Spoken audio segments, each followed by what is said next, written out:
हरिहरणार्थं क्षौद्रं पिशितं प्रमादपरीहृतये मद्यं च वर्जनीयं जलचरणौ शरणमुपयाते अल्पफलबहुविघातान् मूलकमार्द्राणि शृङ्गवेराणि नवनीतनिम्बकुसुमं कैतेकमित्येवमवहेयम् यदनिष्ट यद्व्रतयेद्यच्चानुपसेव्यमेतदपि जय्यात् अभिसन्धिकृता विरतिर्विषयाद्योग्यात् भवति।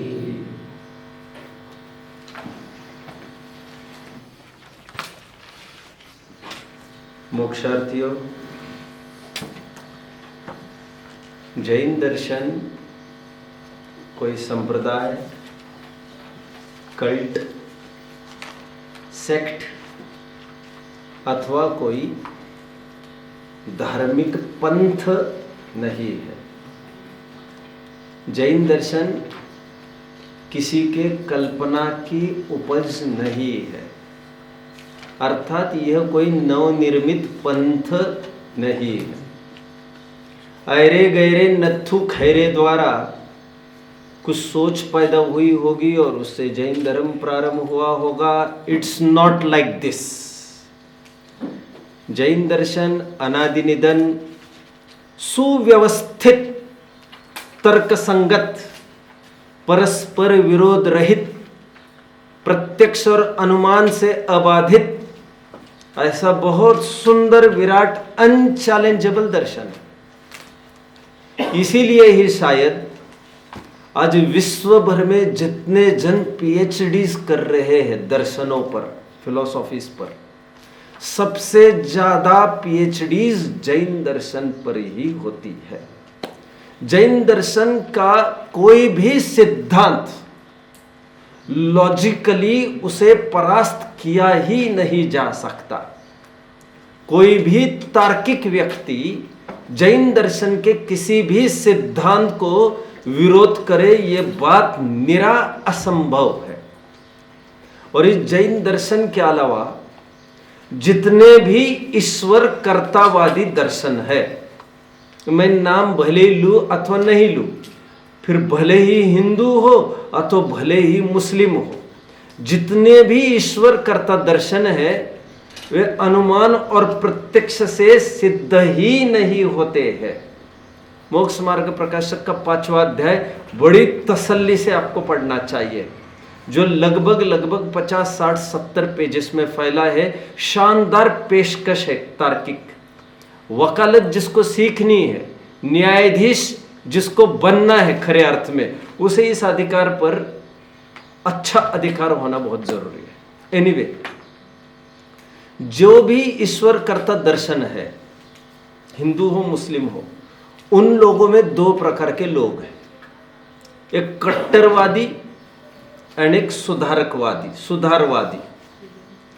ठीक उसी प्रकार जिस प्रकार जब स्वातंत्र्य संग्राम हमारा चलता था तो दो प्रकार के लोग होते थे, एक गरम दल वाले और एक नरम दल वाले, to achieve the same motto, but achieve करने के जरिए मीडियम्स थोड़े अलग अलग रहा करते थे उनके। एनीवे, यहां पर भी इस मार्ग में जो ईश्वर कर्तावादी दर्शन है, मैं जैन दर्शन की बात फिलहाल नहीं कर रहा हूं, उनमें दो प्रकार के लोग हैं, कट्टरपंथी और एक तो सुधारपंथी। कट्टरपंथी की सोच कुछ इस कदर की है कि धर्म के लिए मर मिट सकते हैं और मार मिटा भी सकते हैं। फिर भले वे उसे जिहाद कहते हो, भले वे उसे कुर्बानी कहते हो, भले वे उसे बलिदान कहते हो, अनेक अनेक नाम हो, उससे कोई मुझे फर्क नहीं पड़ता। और वे तोड़ मरोड़ करने में तुले रहते हैं। फिर हिंदू मुसलमान के प्रति, मुसलमान हिंदू के प्रति, और फिर कोई फिल्म आई तो वो बवाल मचा, कोई क्रिकेट मैच हुई तो बवाल मचा, कोई त्योहार आया मुस्लिमों का अथवा हिंदुओं का, गणपति में मुस्लिमों को दिक्कत, और जब ताजिया वगैरह निकलते हैं ईद आदि के दिन, तो वो इनको हिंदुओं को दिक्कत, ऐसा बराबर द्वंद्व बना रहता है समाज में। अब कुछ सुधारवादी है, वे आगे आते हैं और वे इस मुद्रा में रहते हैं थोड़े से कि let's tie the bonds again, let's try to seek unity in this diversity. अनेकता में एकता को खोजने की कोशिश करते हैं, यूनिटी इन डाइवर्सिटी। ये पंडित जवाहरलाल नेहरू ने डिस्कवरी ऑफ इंडिया में लिखा हुआ एक टॉपिक है एक्चुअली, जिसमें उन्होंने सिद्ध किया है कि इस भारत में सब विविधता होने पर भी किस प्रकार भारतीयत्व की अपेक्षा एकता है। वो लिखा ही है, बस उसको कितने जन मानते हैं अभी मैं उसकी बात नहीं कर रहा हूँ। तो सुधारवादी बराबर ये कहने की कोशिश करते रहते हैं, छोड़ो यार ये झगड़े हिंदू मुसलमान। वे कहते हैं हिंदू का खून कैसा है, मुसलमान का खून कैसा है, हमें क्या फर्क पड़ता है उससे, हिंदू मुसलमान बनाया किसने। कुछ उदाहरण भी दिए जाते हैं, इस घड़े का पानी इस घड़े का पानी, जब घड़े में आया तब वो दूषित हो गए, लेकिन बहता तो एक ही गंगा से था वो। जब इस घड़े में आ गए तो ये घड़ा अलग ये घड़ा अलग, ये पंथ संप्रदाय क्यों कर रहे हैं यार, हम तो सब एक ही है। कभी मुस्लिम ये कहते हैं कि ला इलाहा इल्लल्लाह कहकर हम वही तो कहना चाहते, कहते एक ईश्वर है, उसका वही अर्थ है। वे भी यही कहते हैं, फिर हिंदू भाई भी यही कहते हैं, एको ब्रह्म द्वितीयो नास्ति, एक ईश्वर ही सब कुछ है। लगभग ये सुधारवादी इसी मुद्रा में आकर खड़े होते हैं, लड़ाई झगड़ा मत करो। और लगभग कहते सब जन ने एक ही कहा है, वे ये भी कहते हैं सब रास्ते अलग अलग है। यार जाना तो एक ही जगह है। मैं ये नहीं कह रहा हूं, ना जैन दर्शन ये कह रहा है बच्चों, जैन दर्शन ना कट्टरवादी है और ना ही सुधारवादी, इसमें घसीटने की कोशिश नहीं करना चाहिए, क्योंकि मैं ये दोनों भेद ईश्वर कर्तावादियों के कर रहा हूं। आपके ज्ञान में रहे इस बात को। हमारा जैन दर्शन किसी आदमी के द्वारा निर्मित नहीं, ये तो वस्तु का स्वरूप है और इसमें दृढ़ता है हमारी। हमारे ये कट्टरवाद नहीं है, क्योंकि हमारी आंखें खुली है, हमारी आंखें बंद नहीं। अब सुधारवादियों में कुछ ऐसे सुधारवादी हुए, आपको सुनकर तो बड़ा ताज्जुब होगा। ताजमहल वैसे बनाया मुसलमान ने है, आप सब जानते हैं, शाहजहां ने बनाया, but shockingly and surprisingly Hindu का चिन्ह है कमल का फूल। आध्यात्मिक नींव मानी गई है हिंदू संस्कृति की, वो कमल का फूल उन्होंने जगह जगह वहां पर अंकित किया है। तो वे ये कहना चाहते हैं कि हम हिंदू, वी ऑल्सो मतलब सपोर्ट हिंदुइज्म। और आप जानते हैं अकबर ने क्या क्या किया उस जमाने में हिंदुइज्म को प्रोपोगेट करने के लिए। तो उन्होंने एक हिंदू से शादी कर ली अकबर ने, तो जोधाबाई से। काफी कुछ बातें ऐसी कही जाती है। अभी कुछ लोग, अभी अजमेरा की जो ख्वाजा की दरगाह है, किसी ने देखी होगी, वो खड़ी ही है हम जैनियों के शिल्प के नींव पर। उसका भी वे ये अर्थ करते हैं कि देखो हिंदू और मुस्लिम्स में कितना कॉन्ग्रुएंस है, कितना कोऑर्डिनेशन है। एक स्वर्ण मंदिर आप जानते होंगे बच्चों, अमृतसर का। Basically what is that? It's a gurdwara. What is that thing? Gurdwara. अभी सन टेम्पल की नींव किसने रखी है जानते हैं आप? एक मुस्लिम के सूफी संत ने रखी है। वेरी सरप्राइजिंग ना। एंड चिश्ती की एक दरगाह है, उस दरगाह घर में जो फानूस है ऊपर लटकाने का, that has been donated by the same gurdwara. आपको लग रहा होगा कितना आपसी प्रेम है ये गुरुद्वारे में, मस्जिदी में, ये हिंदू मुस्लिम, मतलब ऐसे कई सैंपल्स है मेरे देखने में। ऐसे भी I am missing the name right now. उन्होंने क्या किया, बशीर, उन्होंने जयपुर में ऐसे स्थापित भी किया है, बाहर से बिल्कुल मस्जिद जैसे और अंदर में हिंदुओं के सब देव। बाहर से हिंदू मंदिर, अंदर में मस्जिद जैसा, टू ब्रिंग कहना चाहिए to charge unity in this diversity, ताकि एकता बनी रहे। मेरे साथ अभी तक कितने जन चल रहे हैं। खैर ये सब अनावश्यक बात थी। जो मूल मुद्दे की बात कहनी वो तो मैं अभी कह रहा हूँ। एक मेरे देखने में एक बिरला टेम्पल ऑफ दिल्ली भी है एंड एक मुक्ति धाम ऑफ, कभी मौका पड़ेगा तो एक मुक्ति धाम भी जाएंगे। I am hesitating how to take you there actually, क्योंकि gods and goddesses of all the religions are erected there really, तो थोड़ा संकोच होता है वहाँ जाने में भी। But a part of tourism you can call, getting a part of information, एक पिकनिक के रूप में हम जरूर जा सकते हैं कभी मुक्ति धाम में। मुझे बहुत अच्छे से याद नहीं आ रहा एक्चुअली, लेकिन वहाँ पर क्या किया गया है, इवन इन बिरला टेम्पल सभी प्रकार के देवी देवता जितने भी विश्व में है, स्पेशली हिंदू, क्योंकि बिरला वॉज हिंदू पर्सन, तो और उन्होंने कंस्ट्रक्ट किया था वो, तो बाकी जितने भी धर्म संप्रदाय के विशेष भगवान आदि हुए हैं उनके वहाँ पर किए।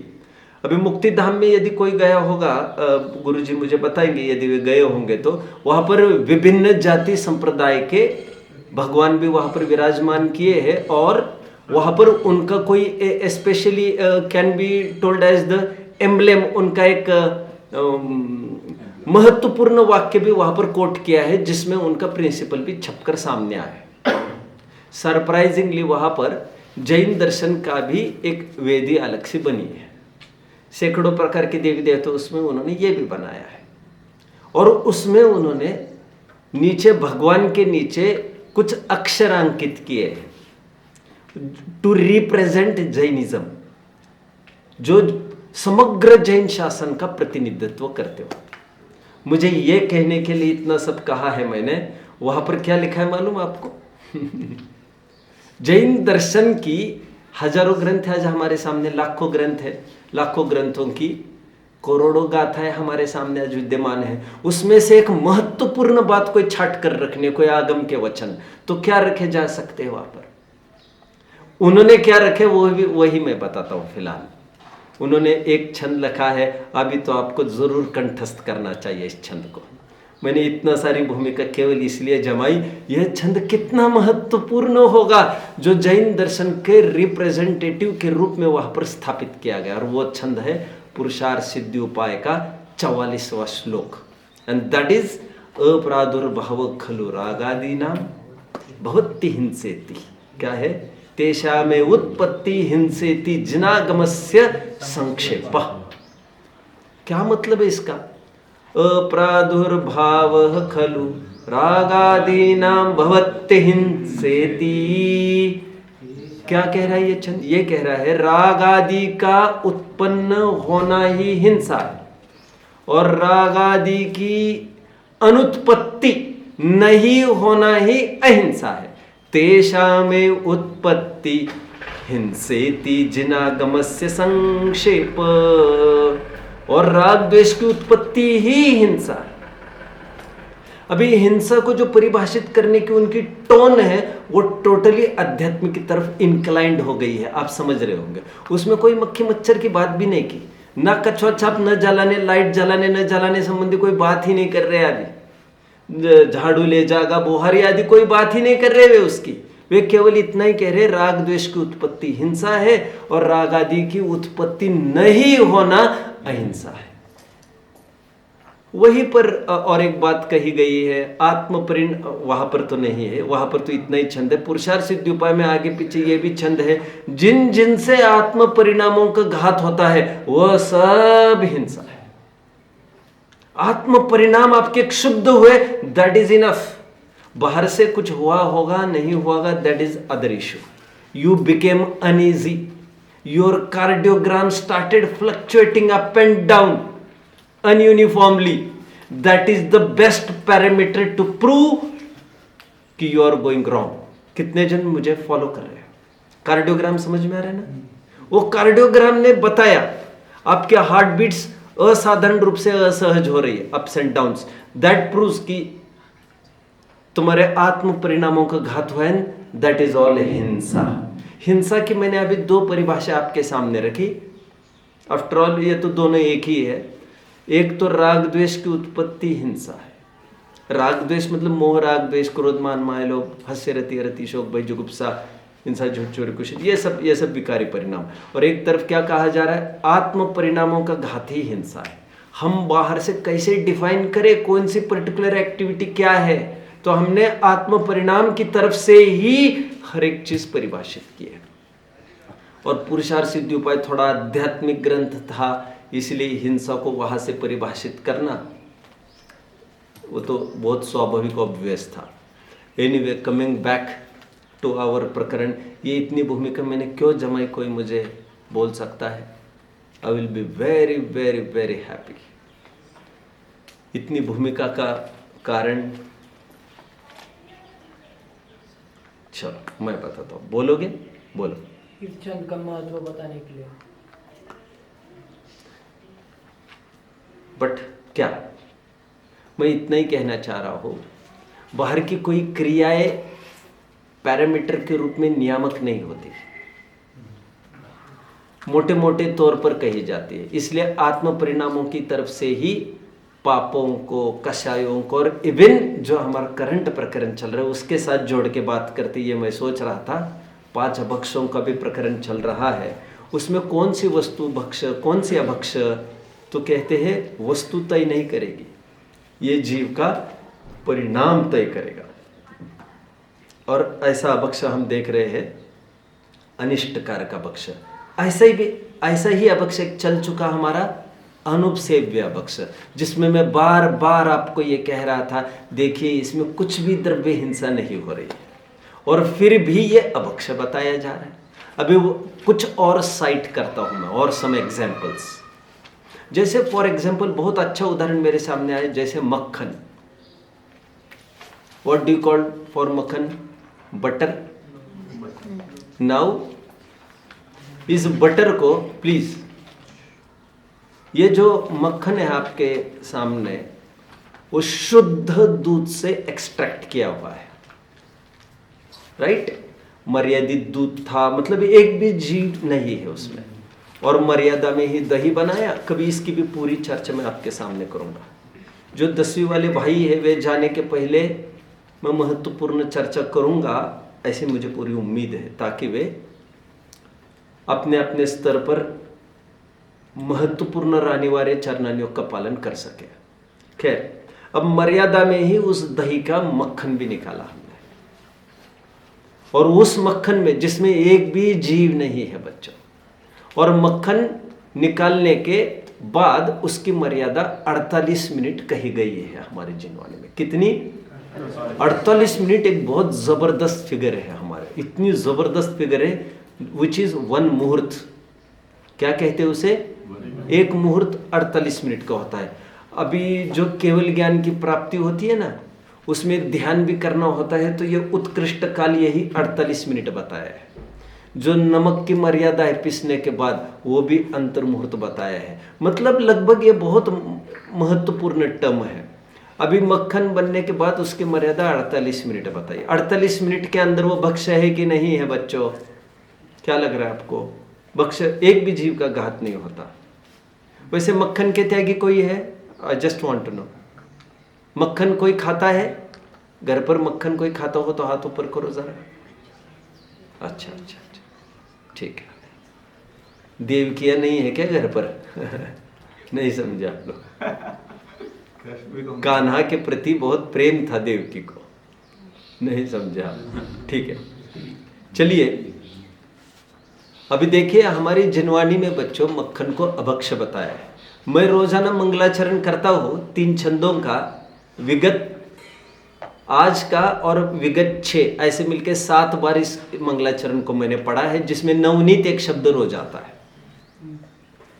What is Navneet? Navneet is मक्खन, और मक्खन को समंत भद्राचार्य अभक्ष बता रहे, जबकि बच्चों उसमें एक भी जीव का घात नहीं होता। प्रमाण क्या है? अरे प्रमाण इससे बढ़कर क्या चाहिए यार? इसी मक्खन से तो आगे चलकर घी बनता है, और ये घी तो भक्ष कहा गया है, घी भक्ष। और घी का जो प्राइमरी स्टेज है, मक्खन जिससे घी बना है, उस मक्खन को अभक्ष बताया जा रहा है। मतलब किसी को ये विकल्प आएगा, अभक्ष में से भक्ष बनेगा कैसे आखिर? तो मक्खन केवल इसीलिए अभक्ष्य बताया गया है क्योंकि उसका सेवन विशेष कामोत्तेजना पैदा करता है। मतलब करेला और नीम चढ़ा अनादिकाल से आहार भय मैथुन परिग्रह की संज्ञा है, तो वैसी लगी है जीव को। अनादिकाल से वैसी विषय पोषण का जीव को संस्कार पड़ा है और उसमें यह मक्खन क्या करता है, आग में घी के समान काम कर जाता है। दैट बूस्ट्स योर उत्तेजना, काम वासना आपकी विशेष जागृत करता है, इसीलिए मक्खन को अभक्ष्य कहा है। अब मक्खन से ही बनेगा घी और उस घी को तो भक्ष्य कह रहे हैं, लेकिन घी में वैसी काम उत्तेजना की एबिलिटी नहीं होने से उसे भक्ष्य कहा गया है। अभी माइंड वेल 48 मिनट के बाद के मक्खन में तो वैसी जीवोत्पत्ति होती है, वैसी जीव का घाते, तो वो तो अभक्ष्य ही है, उससे तो बना हुआ घी भी अभक्ष्य है। I am not talking about that now. एक उदाहरण मैंने यहां पर रखा। One more nice thing to share with you today. मुनिराजों के बच्चों, आहारचर्या होती है, उस आहारचर्या में वे 46 दोष और 32 अंतराय को टालकर आहार लेते हैं। क्या कहा? उनकी कंडीशंस ये 32 अंतराय नहीं आनी चाहिए उनको, 32 प्रकार की, और 46 में से कोई दोष आना नहीं चाहिए। तो मोटे मोटे तौर पर वर्गीकरण करके रख दिया। उस दोष में आपको बड़ा ताज्जुब होगा। जैसे एक साधारण में साइट करूं आपको, जैसे नाखून आ जाए भोजन में, उनको डाउट है ये नाखून है, ये बाल है, बस वे भोजन को वही छोड़ देंगे, क्योंकि नाखून और बाल के आश्रय से सम्मूर्छन जीव रहते हैं हमारे। इसीलिए भी मैं आपको कहता रहता हूं कि बाल में हाथ बीच जिनवानी के आपके नहीं जाना चाहिए।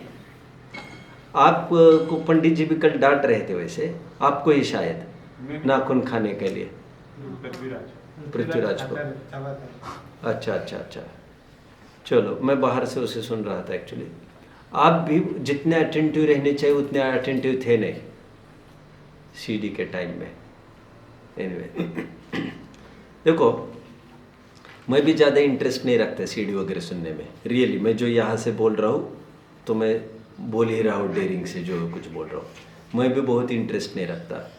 मैं केवल इंटरेस्टेड हूँ मूल ग्रंथों के पढ़ने में। आई नीदर लिसन एनी स्पीकर, मैं किसी भी स्पीकर को भी सुनता नहीं हूँ। मैं रियली जो बात कहता हूँ, किसी को सुनूँ और कुछ डिलीवर करूँ, ये मेरे नेचर में है ही नहीं। किसी का पढ़कर भी कुछ डिलीवर करो, ऐसा भी मेरे नेचर में नहीं है। I myself believe in extracting. हजारों ग्रंथ पढ़ पढ़ के मैं स्वयं आस्था रखता हूँ अपन स्वयं डिलीवर करें अपने दम पर, मैं ये जानता हूँ। But as a part of rule, यहाँ का एक रूल है कि आपको सीडी अटेंड करनी है और सीडी को सुनना है और उसको प्रश्नोत्तर डिलीवर करना है। तो जो काम करना ही है तो वो तो अच्छा ही करना। फिर आप समझ रहे हैं, आपको स्वाधीनता है क्या इसमें कि हाँ, if you wish you can attend, if you not you are free not to attend, ऐसा तो है नहीं यहाँ पर। आप समझ रहे हैं ना। एक तो ये तो एक पार्ट है ना रूल का आपके, जैसे रोजाना प्रार्थना में जाना सुबह, वो तो एक रूल का पार्ट है आपके। आप कहेंगे नहीं साहब मैं नहीं उठ सकता, तो यही तो कहेंगे सोते रहो फिर। आपको आमंत्रण किसने दिया है? ये तो कुछ कुछ बातें हमारे रूल्स के अंतर्गत है ना। रूल हमारे मतलब, I am not a rule maker, I am not an administrator, let I make it very clear.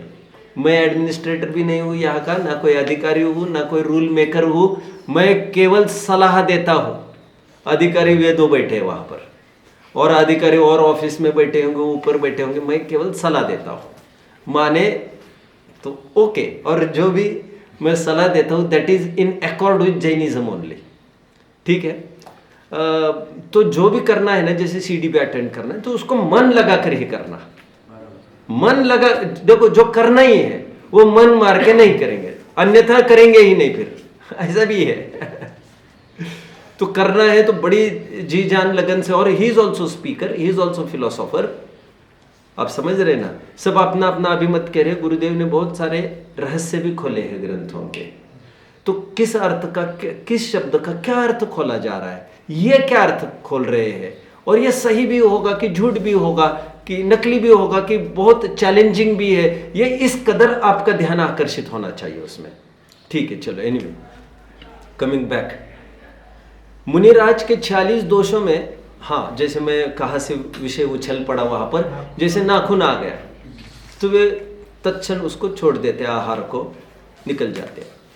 ऐसा ही आपको बड़ी क्योंकि नाखून के आश्रय से समूर्छन जीव रहते हैं, एक अटपटा दोष है शंका नामक दोष। व्हाट इज दिस शंका नामक दोष जानते हो?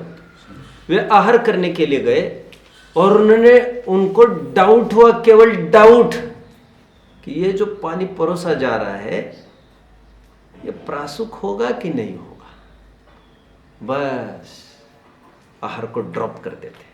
मैं और अच्छी चीज बताऊं, जैसे पकौड़ी का आकार हमने देखा, मुझे कोई अच्छा बच्चा कुछ नहीं लगता, धोखे में मत रहिए, तो मैं तो बिना रस के 12 महीने आहार कर सकता हूँ, बिना नमक के, बिना तेल के, बिना नमक के, ऐसा भी है, वो तो छोड़ दीजिए उन बातों को। पकौड़ी का उदाहरण देना आपको लग रहा होगा पंडित जी को अच्छी लगती है शायद। अरे क्या पकौड़ी का, मेरा कोई कुछ उसका कोई आकार देखा हमने पकौड़ी का, और आकार देखने में हमें एकदम गंदा लगा, कुछ ग्लानिमय लगा। अच्छा, कोई प्राणी के आकार का कुछ कल्पना हुई वहां पर, हो सकता है ना बच्चा ऐसा, तत्क्षण उसका त्याग होना चाहिए, तत्क्षण। दैट इज शंका नामक दोष। हमें कोई भी माइंडसेट बिगड़ गया उसको लेकर, तत्क्षण त्याग, अथवा उसका सेवन करना, भले वो शुद्ध चीज है और कल्पना तुमने की है बट कल्पना ही के स्तर पर खड़ी है ये सब बात। शंका नामक दोष में उनको डाउट आया, बस बात शुद्ध ही थी, तो ये अज्ञाता बक्ष जैसा हुआ। अज्ञाता बक्ष मैंने कहा था कितनी शुद्ध चीज है, but you didn't know how virgin and how genuine it is to consume. आपको पता नहीं था कितना योग्य है इसको ग्रहण करना, और फिर भी आपने कर लिया बिना जान के, तो वो भी अज्ञात नामक बक्ष है। कितने जन फॉलो कर रहे हैं? समय सार नाटक है भैया अपने पास, मैंने कल आपको मैसेज भी दिया था, भूल गए क्या? नहीं, एक ही होगा ना यहाँ तो, नहीं एक ही होगा, फिर एक से कैसे काम बनेगा? मुझे तो नहीं चाहिए एक्चुअली, सबके सामने चाहिए था ये। स्क्रीन पे चला सकते हो? स्क्रीन चलेगी तो मैं कैसे चलूंगा फिर? मेरे ही तो पीछे स्क्रीन है। I M man ahead the curtain, not behind the curtain. चलो, अब ये मजा आपको नहीं आ सकता ना, वैसे 2-4 समय सार नाटक अब भी मिल सकते कहीं, तो देखो ना जरा। एक यहाँ, क्योंकि बच्चों तो ढूंढ नहीं सकेंगे जो मैं बच्चों को भेजूँ, हाँ, तो मैं 10 मिनट है अभी मुझे, आराम से आज मैं चैप्टर को पूरा करने का सोच रहा हूँ। तो एक शंका नामक दोष हो गया बच्चों, कितने जन समझ रहे? मतलब आप देख रहे होंगे ये द्रव्य सापेक्ष बक्ष नहीं है, हिंसा मूलक बक्ष नहीं है, ये टोटली परिणाम मूलक है, समझ रहे? और जरूरी नहीं है स्वास्थ्य को भी अफेक्ट करे, स्वास्थ्य को भी अपाय करे, स्वास्थ्य को भी नुकसान करे, कोई जरूरी नहीं। आपको विकल्प आए, दैट इज इटसेल्फ अबक्ष। जैन दर्शन कितना व्यापक है, आप समझ रहे हो बच्चों? नाउ मैं कल टेफलॉन की बात कर रहा था, कितने जनों के ज्ञान में है? कितने जन समझे what is Teflon? Do you know Sambit what is Teflon? You are far away my dear. Teflon जानते हो? नहीं। टेफलॉन क्या है सत्कार? हाँ, पट्टी होती है, ओके।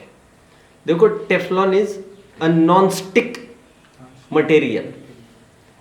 पैन होते हैं ना, कुकिंग पैन्स, जैसे स्पेशली व्हाट आई नो, जैसे डोसा वगैरह बनाते होंगे घर पर, बनाते हैं, तो उसके लिए एक पैन होगा आपके पास जो काला कोटिंग वाला होगा, है?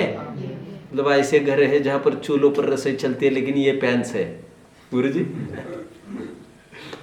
अभी ये जो टेफलॉन है ना बच्चों, what is that blackish thing, you know?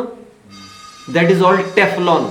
Teflon है वो सब, वो नॉन स्टिक होता है, उसके कारण कुछ चिपकता नहीं है कहते। बहुत जन घी भी बनाने उसमें बनाते, क्यों चिपकता नहीं कहते। कितने जन जानते हैं इस बात को?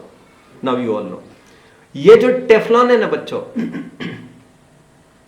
कुछ जनों का कहना है ये बहुत अशुद्ध मटेरियल है, और कुछ जनों का ये कहना है कि अभी पता ही नहीं चल पा रहा है क्या इसमें।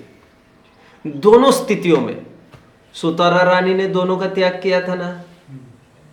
आप थे सुतारा रानी के दिन?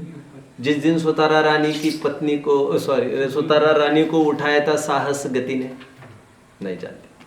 मतलब भ्रम भी हो जाए हमें ये अशुद्ध है, उसका ग्रहण नहीं कर सकते। और आपको तो कुछ पता ही नहीं इसके बारे में। टेफ्लॉन स्वयं में अशुद्ध मटेरियल है, यह तय हुआ है। इसलिए टेफ्लॉन की कोई भी चीज खाना जो स्वास्थ्य के लिए अपाय करे वो भी चली जाएगी अनिष्टकार का पक्ष में। नाउ फ्रीज की कोई भी चीज खाना, बहुत जन करते हैं, उसे फ्रीज में ढकेल देते हैं। इवन सब्जी आदि भी, दूध भी, आटा वाटा की तो बात ही छोड़िए, गूंथा हुआ आटा वगैरह। फ्रीज में बच्चों एक आर्टिकल था मेरे पास इतने टाइम, मेनका गांधी का एक आर्टिकल छपता था सन्मति संदेश में, जिसमें हेडिंग था फ्रीज बनाम बीमारियों का घर। उसमें यह सिद्ध किया था कि फ्रीज में 150-200 प्रकार के अलग अलग गैसेस रहती है to keep the food conditioned, to condition the food. अनेक अनेक गैसेस रहते, ये गैसेस बड़े हार्मफुल होते हैं। और आप देख भी रहे होंगे, फ्रिज में रखा हुआ दूध को पीने जाएंगे तो कितना गंदा लगता है। किसी ने नोट किया है कभी? वो फ्रीज क्या, ऐसा लगता है ये फ्रीज की पूरी बदबू इसमें कैसे घुस गई। तो फ्रीज की बदबू ने वो गैसेस काम करते हैं वहां पर, कितने प्रकार के, वो टेस्ट ही चला जाता है।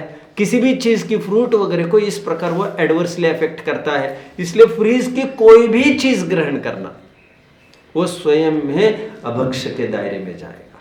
वो स्वयं भी हिंसा का तांडव तो है ही फ्रीज में। But I am talking from which perspective, मैं अभी अनिष्टकारक अभक्ष्य की बात कर रहा हूं, दैट अफेक्ट्स एडवर्सली, वह हमारे स्वास्थ्य को प्रतिकूल हो जाता है। इसलिए फ्रीज की कोई भी चीज हमें ग्रहण नहीं करना चाहिए।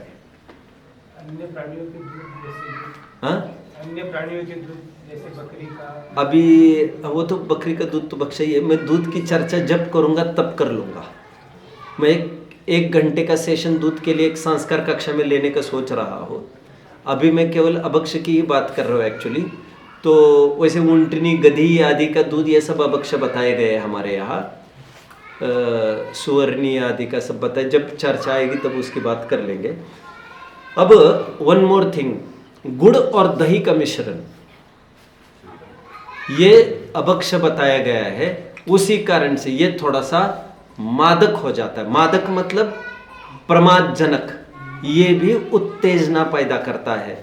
इसलिए इनका ग्रहण भी अभक्ष्य बताया गया है। वैसे दही शुद्ध है, निर्जंतुक है, कोई हिंसा, आई डोंट नीड,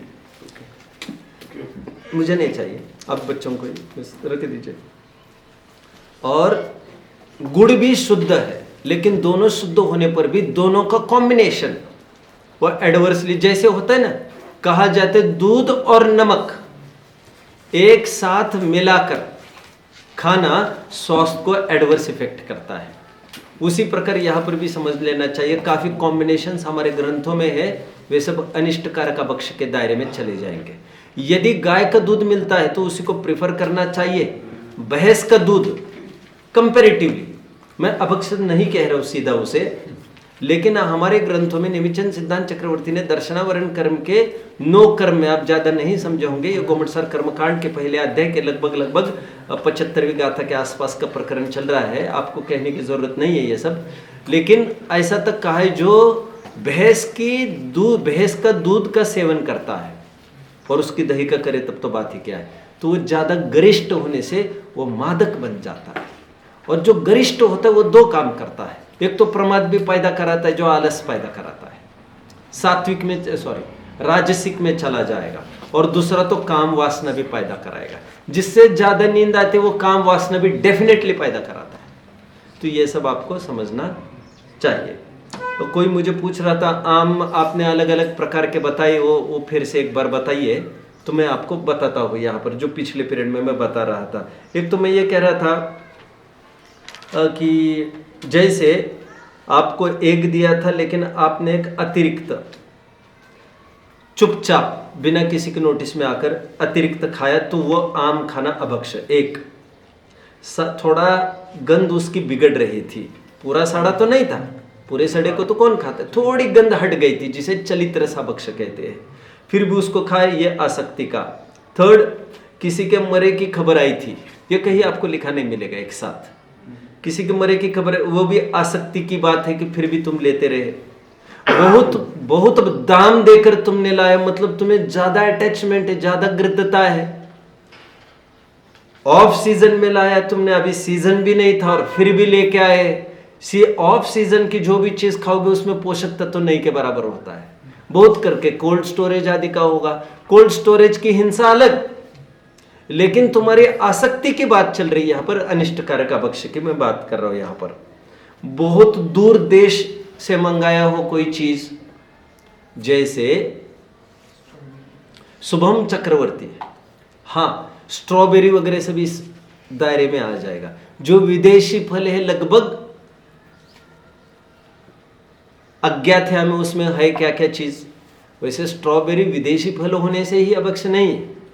स्ट्रॉबेरी एक प्रकार से बहुघात के भी दायरे में आएगा, अनंत कायिक के दायरे में, तो द्रव्य हिंसा मूलक भी है वो। 3 प्रकार के मैंने अभक्ष्य में हमने कैटेगराइज किया था, आपको याद आ रहा होगा। हिंसा मूलक, सभ्यता मूलक, स्वास्थ्य मूलक। याद आ रहा है?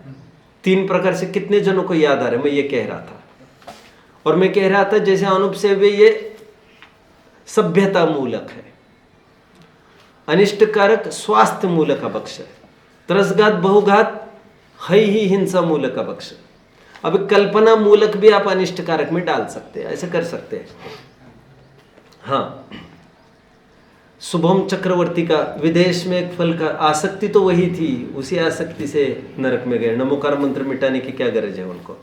मैंने कहा था भूकंप अकाल में ग्रहण किया हुआ ये, क्योंकि where our fellow mens our brothers are struggling to survive, जहाँ पर दाने दाने के लिए मोहताज है और तुम बंद कमरे में इतनी अयासी कर रहे हो, तो ये स्वयं में अभक्ष्य हो जाता है। तो ये कुछ पॉइंट्स और काफ़ी मैंने बोलने में काफ़ी आए थे, वो सब कलेक्ट करके आपको समझ लेना चाहिए। में महोत्सव आदि ये करना, ये भी पंचकल्याण वो भी इसी में आएगा। हाँ, ये भी इसमें आ सकता है, आ सकता है। हालांकि अभी महोत्सवों के प्रयोजन बदल रहे हैं, खर्चा पानी आदि, तो उस दृष्टि से खराब है। बाकी साधारण किसी को पुण्यार्जन के लिए कोई करा रहा हो तो वो बात अलग थी, लेकिन आज समाज का रुख अन्य तरफ है। इसलिए ऐसे प्राकृतिक आपत्ति के काल में बड़े बड़े उत्सव भी मनाना खर्चीले, ये भी ठीक नहीं होगा। ये चला जाएगा अनिष्टकारक अभक्ष्य में। आपको लगेगा इसमें तो कुछ सेवन नहीं किया, तो ये उपभोग के दायरे में आएगा। कितने जन समझ रहे हैं? मैं आपको बता रहा था भोग और उपभोग, और मैं ये कहने की कोशिश कर रहा था कि आचार्य ने तो भोग में ही घटित करके दिखाया है, आपको अनुरूप उपभोग में भी घटित करना चाहिए। जैसे क्या बताया था, एक उदाहरण बताइए जरा, मैंने उपभोग में क्या घटित करके दिखाया था।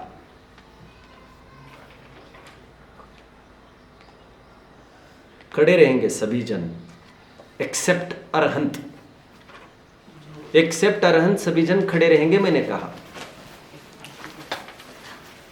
मेरी आवाज इतनी धीमी है नहीं यार जो आपके कान को नहीं टकराई होगी। बोलो। जो बार बार होगा जब परिभाषा नहीं पूछी, परिभाषा नहीं पूछी मैंने। जैसे कि मोबाइल बार बार होगा। खड़े रहो। मैंने ये उदाहरण दिया था, आपको याद आ रहा होगा, अनुपसेव्य में अनुचित वस्त्र को परिधान करना। तो मैं ये कह रहा था वहां पर देखो सदासुखदास जी ने वस्त्र की बात ले ली है यार, मतलब केवल खाने पुरता अभक्ष्य सीमित नहीं किया है, क्योंकि 8 मूल गुण तो व्यापक होते, कोई खाने खाने की शुद्धि तो हुआ नहीं करती है। ये मैं वहां पर बोल रहा था। ऐसा कोई और एक आध दो उदाहरण दे सकता है?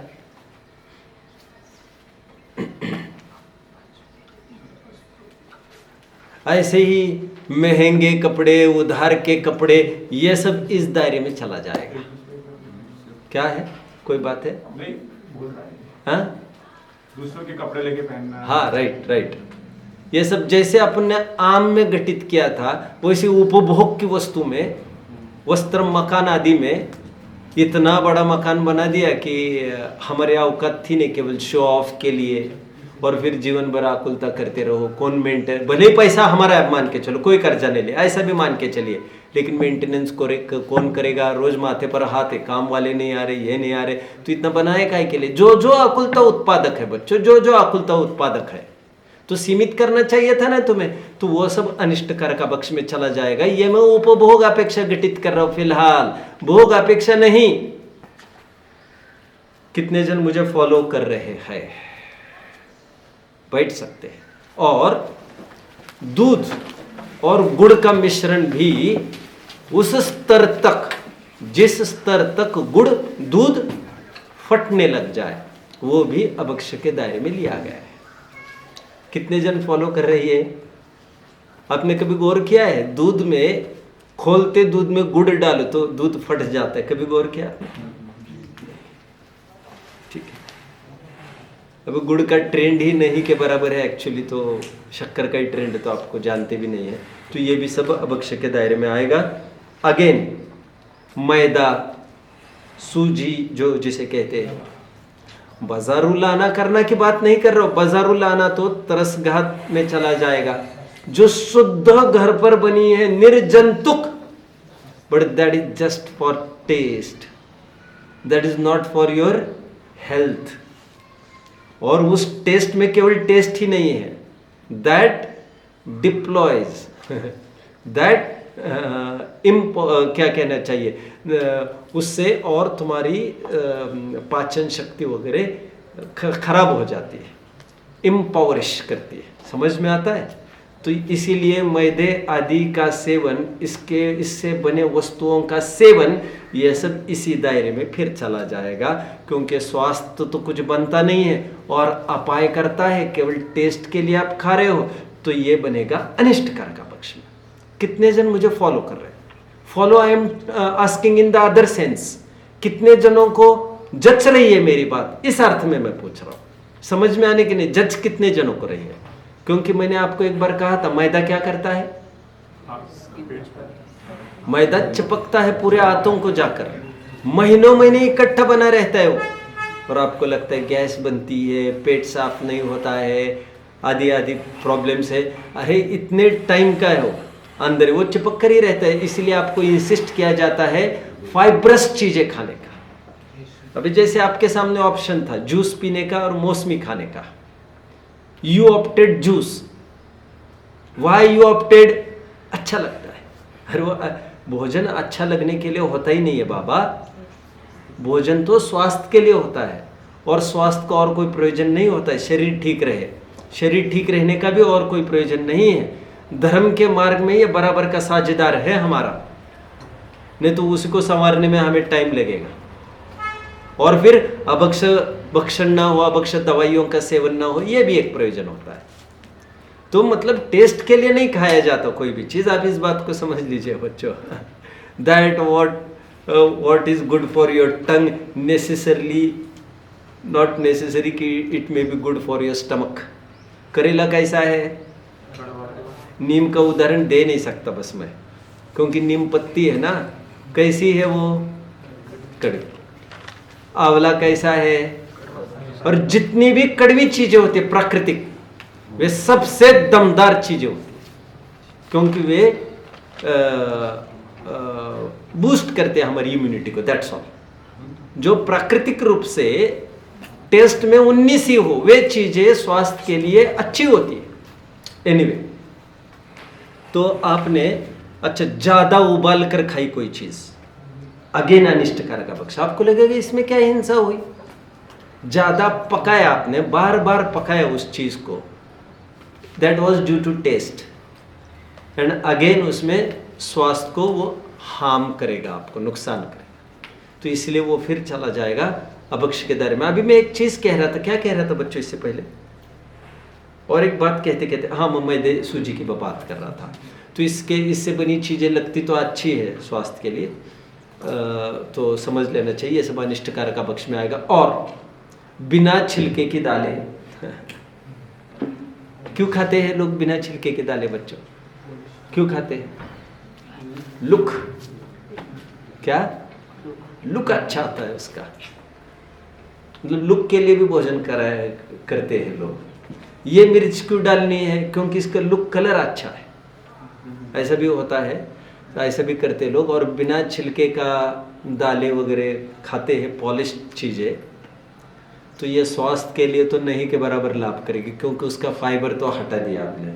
That is just for taste, again that will lead to अनिष्टकारक अभक्ष्य।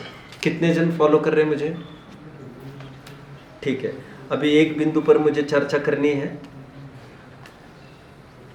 ये जो उबालना ज्यादा बोल रहे हैं पंडित जी, हाँ, तो ये दूध को बार बार उबालते हैं और उसको रबड़ी बनाते हैं, खवा बनाते नहीं हैं। एक्चुअली देखो, वो तो रबड़ी बनाने की एक स्टाइल ही है, that is a part of process only.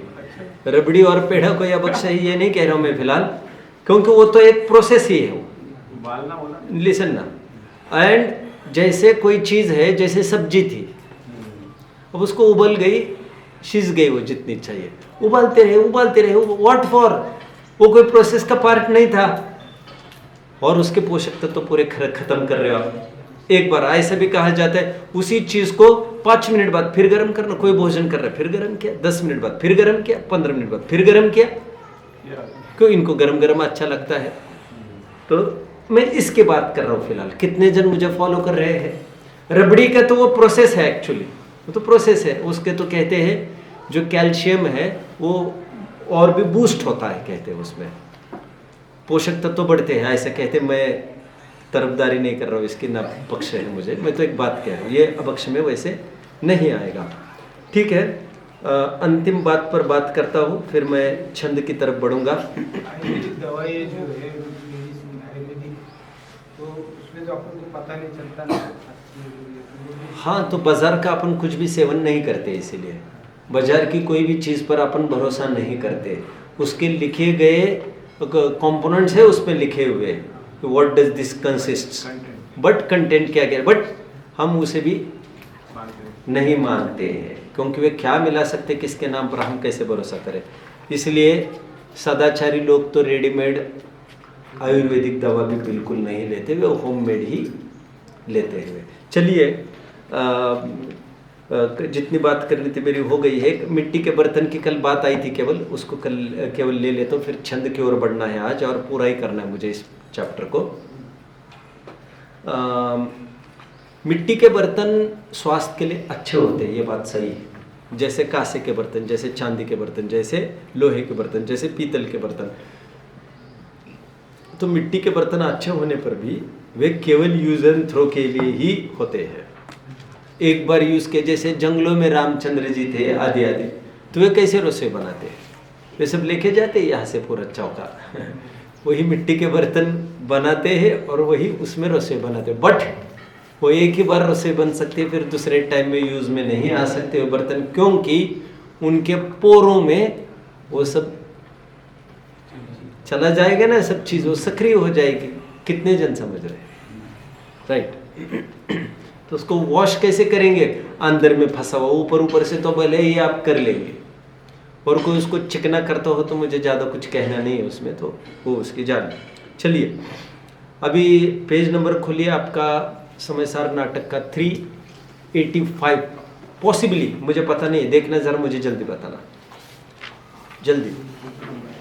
Pages बच्चों आपको ऐसे टर्न करने ऊपर से, है ना, नीचे से नहीं। राइट है ना? बस देखिए 384 है क्या? 384 खोलिए। गुड। अभी 5 अभक्षों का हमने पाठ पढ़ा है, वैसे गाइड में मिल जाएगा आपको, बाल बोध विवेचिका में ये सब कुछ। तो मुझे लगा एक बार मैं आपको बता दूं कि बनारसी दास जी ने 5 अभक्षों के प्रकरण से इंस्पायर होकर इसके उत्तर भेद बना लिए 22। क्यों? सामान्य से विशेष बलवान, संक्षेप से विस्तार ज्यादा असरदार होता है मंद बुद्धि जीवों को। जो इशारे से नहीं समझते उनको बहुत खोल खाल के समझाना पड़ता है। और काल आगे बढ़ेगा तो 22 अभक्ष के फिर 50-100 भी करने पड़ेंगे, जो लोग ये भी नहीं समझेंगे। तो 5 अभक्ष का ही विस्त्रीकरण ये 22 अभक्ष है। अभी प्रॉपरली आप अरेंज करते आना चाहिए आपको कौन सा अभक्ष कौन से अभक्ष में चला जाएगा। ये भी एक आर्ट है, रियली आर्ट। जैसे for example, let's start without wasting time now. ओला, ओला है। व्हाट इज दिस ओला? ओला इज फ्रॉस्ट। मैं पहले इंग्लिश वर्ड बोल दिया आपको। ओला जो बरसात में गिरते हैं ना, ओले ओले ओले गिरते हैं ना, गारा, ठीक है, यू कैन कॉल गारा। तो ये अभक्ष बताया जा रहा है बच्चों। बहुत जन उसे खाते भी है, जानते हैं आप?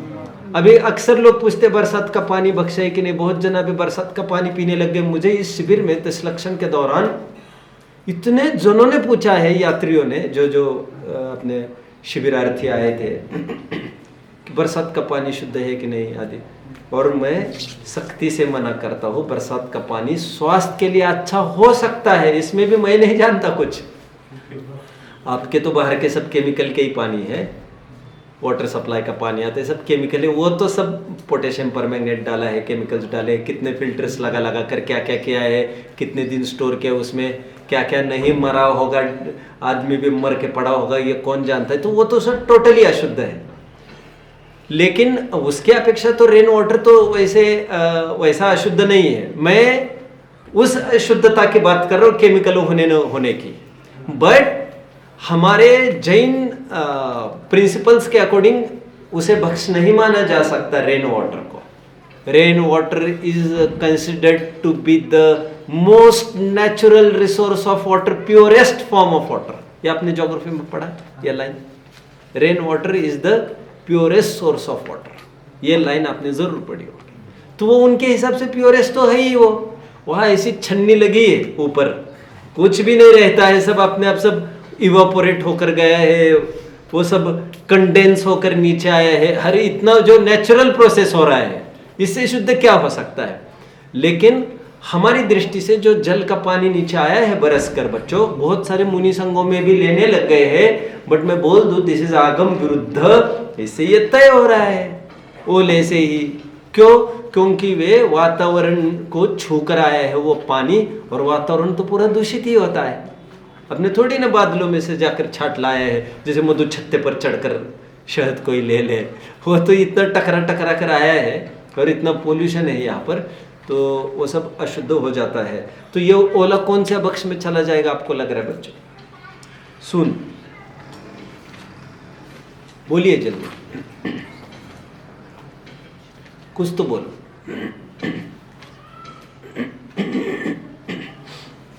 और एक ही अभक्ष में कोई चीज जाएगी ऐसा जरूरी नहीं है। ये त्रसघात में भी जा सकता है, बहुघात में भी जा सकता है, नशाकारक में तो नहीं जाएगा खैर। और हानिकारक किसी प्रकार से यदि अफेक्ट करता है बॉडी को तो अनिष्ट, अभी कुछ नहीं बोल सकते उस संबंध में, जो है ठीक है। घोल बड़ा, व्हाट इज दिस घोल बड़ा बच्चों? घोल बड़ा ये एक रिप्रेजेंटेटिव है। ये वर्ड किसका रिप्रेजेंटेशन करता है? ये द्विदल का, द्विदल का। इसलिए हमारे यहाँ दही दूध और दाल वाली चीजें मिश्रित करके नहीं खाई जाती। द्विदल का प्रकरण के लिए मुझे I will need one more hour, कभी तसल्ली से, अभी नहीं इसको। 3 ये किस में जाएगा घोल बड़ा जानते आप? मांस सेवन बराबर कहा ये, इसलिए सीधा त्रसघात में चला जाएगा। आगे निशी भोजन त्रसघात भी है, बहुघात भी है, ये अनिष्टकारक भी है क्योंकि स्वास्थ्य के लिए प्रतिकूल है। अनुपसेव्य सभ्य लोग इसे नहीं खाते, उस न्याय से अनुपसेव्य भी कह सकते हैं इसे, राइट?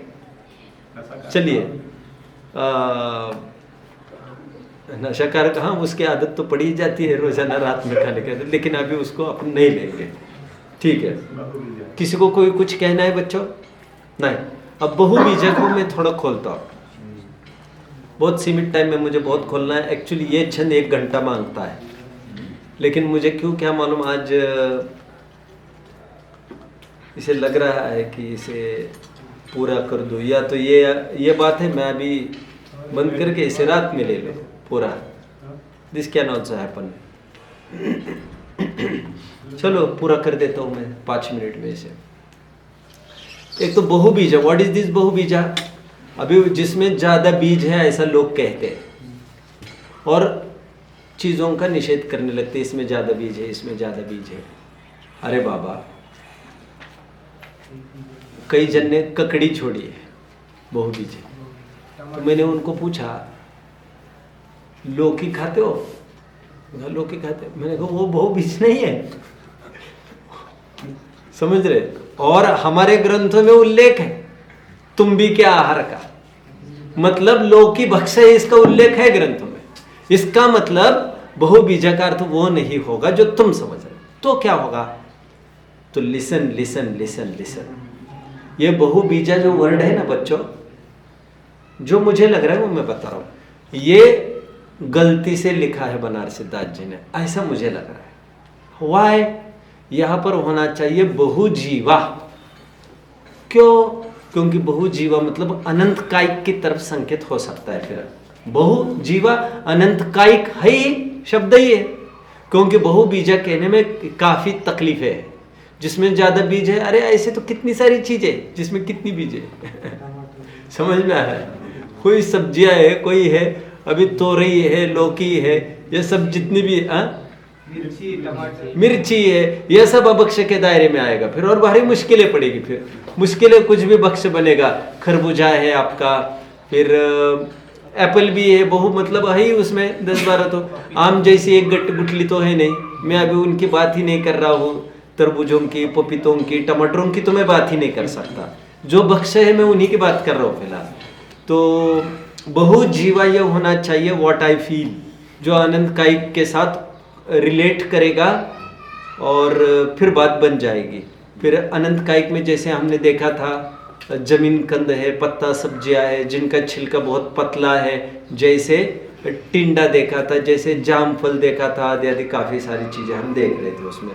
इसके लिए भी अलग से 1 घंटा चाहिए बहुघात अभक्ष्य लेने के लिए। फिर कभी आगे बैंगन अभक्ष्य बताया गया है।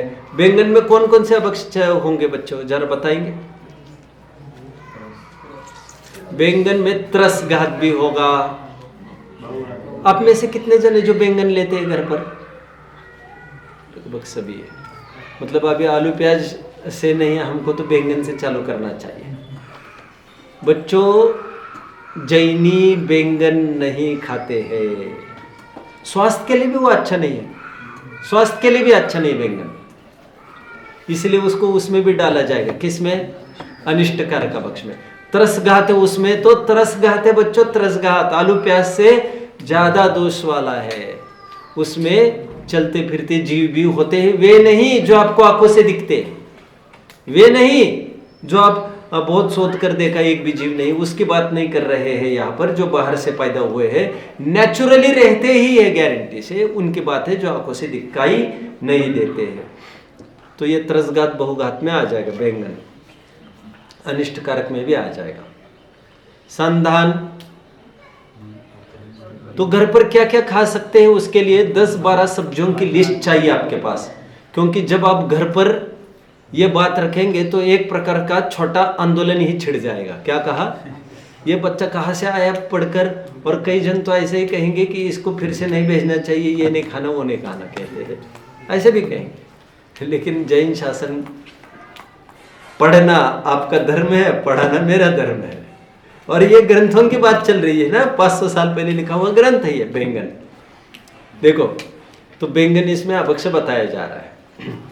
तो आप क्या खा सकते हैं थोड़ा वो बता दो। तोरई है, लौकी है, गिलकी है, गिलकी समझते हो ना, गोसावड़े समझता ना, तो वो। और क्या हो सकता है भाई, मुझे तो ज्ञान में नहीं आ रहा है जल्दी जल्दी। परवल है, जानते हैं? परवल नहीं जानते। परवल है, फिर मटर है, फिर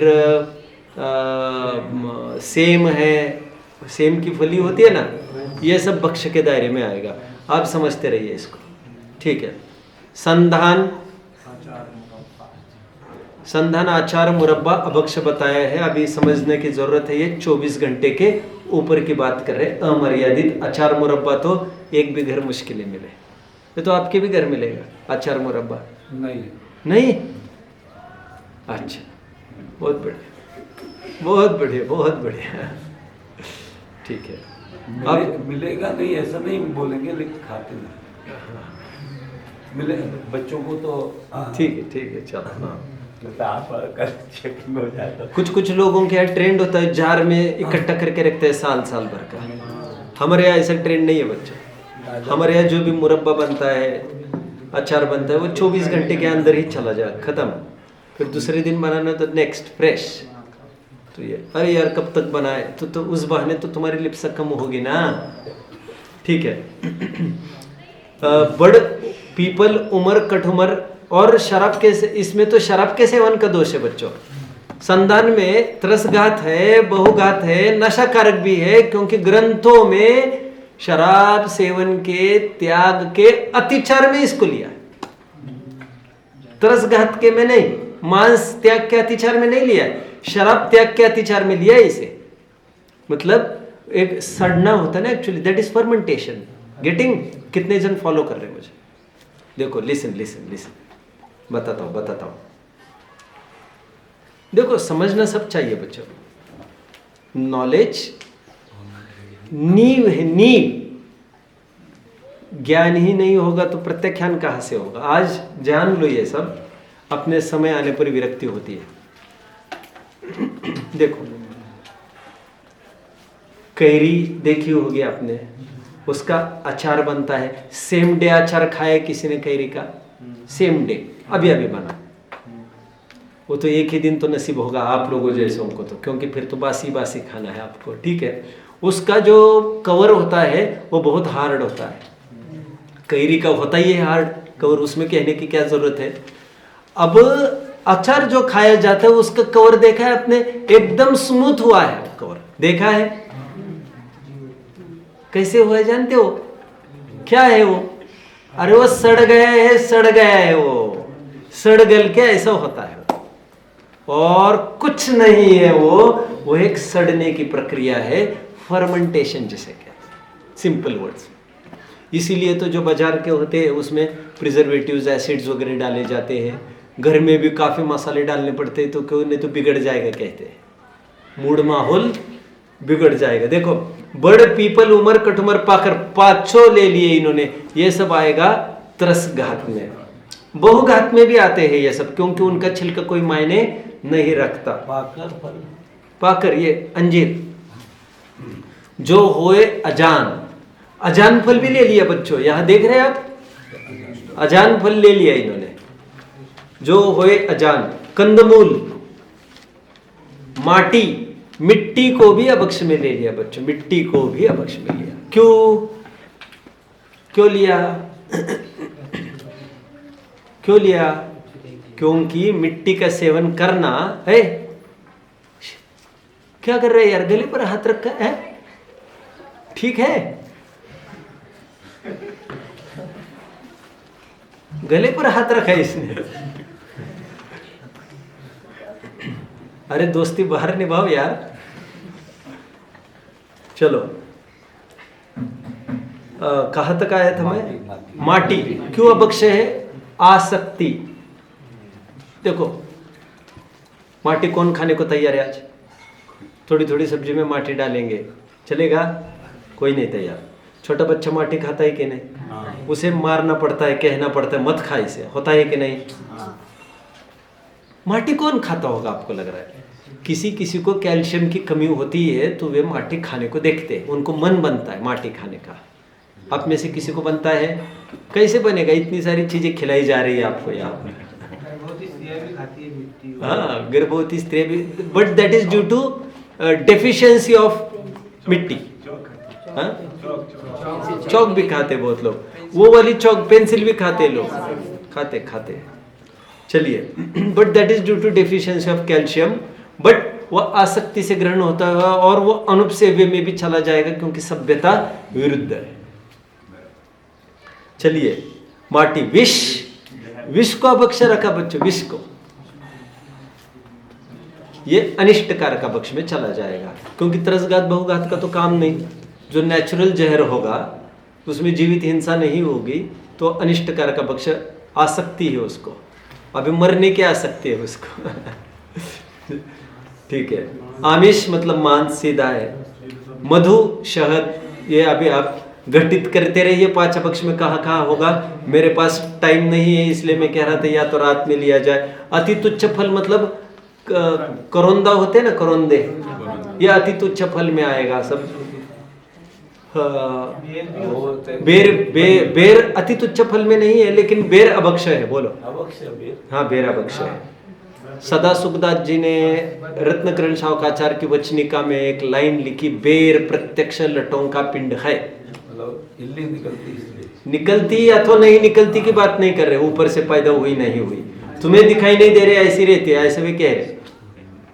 नहीं, स्वास्थ्य की दृष्टि से हानिकारक, आयुर्वेद ने कहा है बद्री फलम तो महा कष्ट जाए तो। अच्छा अच्छा, अभी देखो आयुर्वेद तो ऐसा है, अभी जरा में कोई अच्छा कहने लग जाएगा उसे तो लेकिन ऐसा भी हो सकता है।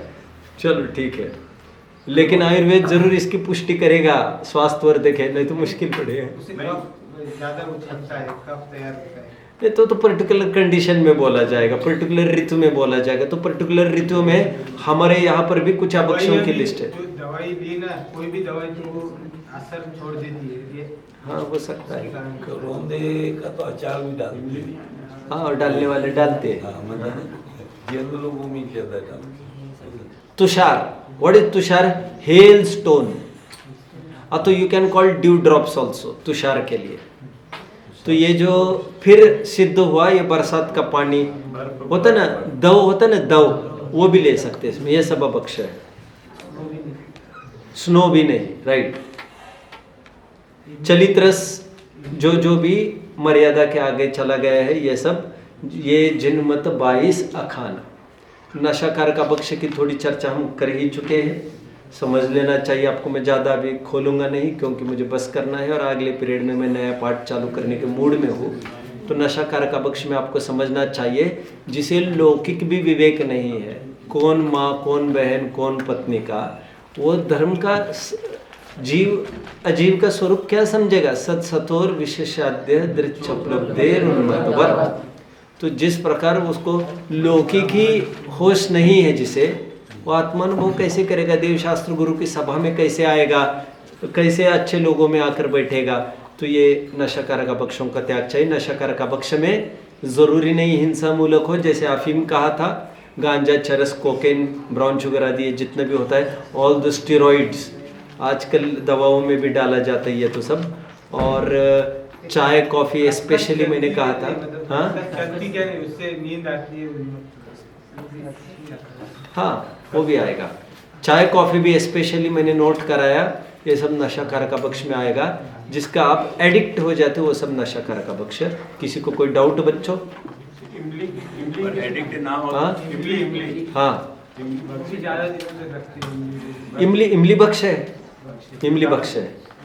बहुत दिन तक नहीं, वो तो टिकती है वो टिकाऊ है वो तो चीज। इमली बख्श है। किसी को एडिक्ट, आपका प्रश्न है किसी को मक्खन उत्तेजना नहीं कर रहा होगा तो ऐसा है, तो भी अवक्ष इसलिए होगा क्योंकि अभी वह भावनापूर्ता सीमित न रहकर वो द्रव्य पर ही उतर आया। क्योंकि आचार्य देव देख रहे हैं उसका कुछ निमित्त नैमित्तिक संबंध होने की संभावना दिख रही है उनको, तो बेटर अवॉइड, तो अवक्ष के ही दायरे में आएगा। अभी इनका कहना है शराब कभी कभार पिए, नशा न हो तो क्या दिक्कत है, ऐसा यदि कोई सोचे। नहीं, ये जनरल प्रश्न पूछ रहे हैं इनकी तरफ ऐसे शंका से नहीं देखा जाए। तो वो तो कोई भी चीज़ प्रारंभ होगी तो उसी रूप में चालू होगी, नशा तो बाद में हो जाती है। ठीक है, चलिए। पार्डन? मक्खन 48 मिनट्स तक ये रहता है। No, you have been misguided my dear. Okay बोलने वाले या तो खाते होंगे। ओके, तो मक्खन से फिर घी बनता है। नवनीत निम्ब कुसुमम अभक्ष बताया रत्नकरण शावकाचार्य में, पुरुषार्थ सिद्धियोपाय में भी अभक्ष बताया है। और अमर्यादित चीजों को कहने थोड़ी बैठे हैं, अमर्यादित तो सब कुछ अभक्ष होता है। आपको गलत बोला गया है, अनडाउटेडली जिसने भी बोला है वो गलत बोला है। चलिए, और कुछ किसी को कोई प्रश्न? ओम। निजमेव